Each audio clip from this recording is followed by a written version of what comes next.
আকাশেরই জমানো কত না কষ্ট, বৃষ্টি হয়ে ঝরে মাটিতে।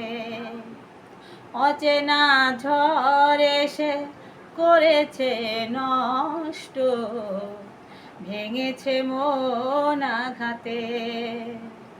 বিরহের শয্যায় পড়ে আছি আমি, নিঃস্ব হলাম চিরতরে। ও পাথরে লেখা নাম হয়তো মুছে যেতে পারে। ও মুছবে না কোনো দিন হৃদয়ে লেখা নাম, ভালোবাসি আমি যারে। ও পাথরে লেখা নাম হয়তো মুছে যেতে পারে। ও